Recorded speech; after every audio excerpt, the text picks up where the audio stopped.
Hey, Wilson here. Do I have something amazing for you today? Tri-tip, also known as Santa Maria, because it really kind of comes from California, and quite frankly, it's kind of hard to find. So much so that I had to mail order this thing, get it here. Um, but I got to tell you, it is a flavorful. It is a tender cut of meat. And those two things come together, and it comes off the bottom part of the sirloin, so you know it's going to taste good.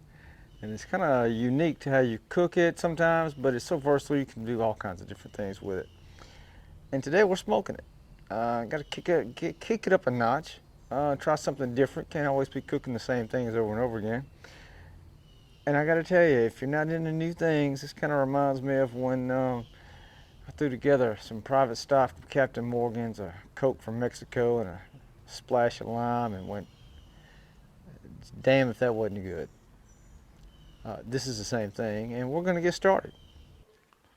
So one of the first things we want to do is create our marinade for this to make our tri-tip taste even better. So it's half a cup of extra virgin olive oil, a third of a cup of Worcestershire sauce, a third of a cup of soy sauce, 3 tablespoons of lemon juice, 2 tablespoons of minced garlic,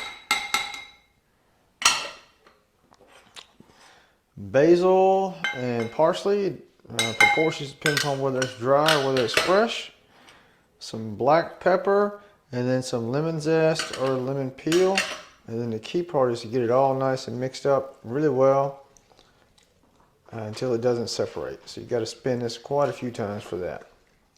So this is the color you really want to get, kind of like a caramel color. Once you're done getting it all whisked up, put together, feel free to put it in a blender, hand mixer, whichever one works for you. And then we want to go for at least 2 hours. If you don't do the marinade for 2 hours or anything less than 2 hours, there's really no sense in doing it. And you can go up to say 12 hours and be just fine.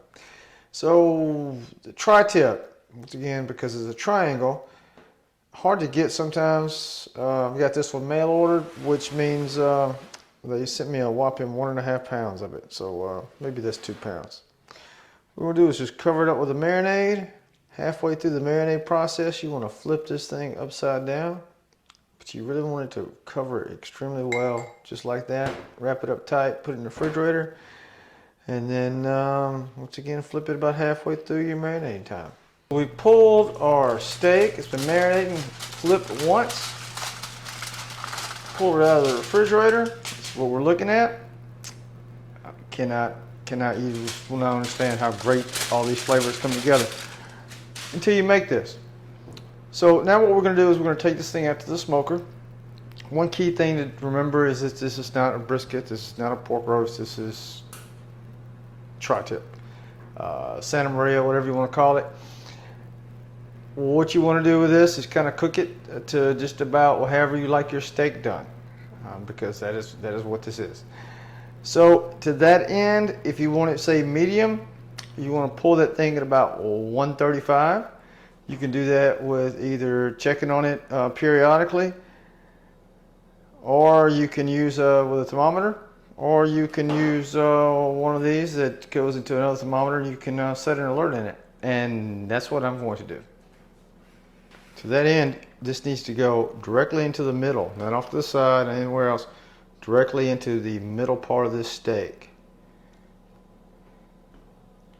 All right, now definitely going to go over indirect heat because we're smoking this, but one key thing to keep in mind, depending upon your setup, is see this end down here? It's going to cook faster than the end down here. To that end, you want to make sure that the point is furthest away from the hottest part of your smoker. And everyone is different.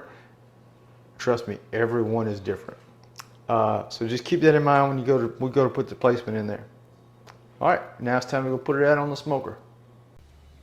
So we got our tri-tip loaded in. Time to slide it on back. It's going to go at 225. Based upon the weight, it should reach our temperature that we want to hit anywhere from about 25 to 35 minutes a pound. So we want to hit this about 135. and literally it should hit that under 90 minutes. So I'm going to have this thermometer hooked up to it. The digital one's going to read out. It's going to alert me when we hit our custom temperature, and that's when we're going to pull it. At that point in time, we're going to allow it to rest for about 20 to 30 minutes and allow those juices to move back and forth between it. Here we are. Get ready to pull it. Let it rest for about 20 minutes. Let those juices flow back and forth between there. I've got this one being pulled at 135 because I want it to be medium, and it's going to continue to cook for another 5 degrees, and I definitely don't want to have it well done. Well, between the smoker and getting back into the kitchen, it dawned on me that I have some extra rosemary, so we're going to call an audible on this recipe, and I will update it in the description below. We're going to basically sear this bad boy for about 2 minutes aside with some pretty high heat and over some delicious whipped garlic butter that I've got saved up. So we're going to let this render down. We're going to put our steak, get it on there. We're going to sear for 2 minutes aside over high, and then we're going to let it rest from that point on for about 10 or 15 minutes before we start slicing it open. I'm going to add in our rosemary. Get that in there. Oh, the smells from that whipped garlic butter. Recipe for that is also below. I'm going to drop our steak in there. We're going for 2 minutes now. 2 minutes. And during this time frame, we're going to do this with our garlic butter. Get it all over. I already had some other garlic butter set aside that I was going to go with, basically just to put this all over it. I don't know why it was resting, but hey, this will turn out even better. See how it's seared, got a little crust going on there. Ah, it's going to be amazing. Can't wait. Gonna keep basting it with the butter.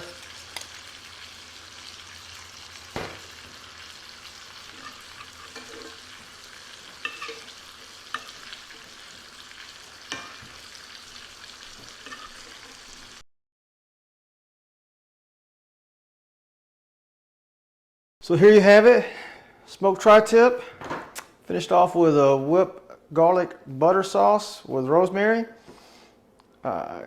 Give this a shot, let me know what you think. Hit me up at Cooking with Wilson. It's at Gmail, Instagram, Facebook, YouTube, and let me know what you think. One way that you slice this, it's not necessarily what you think.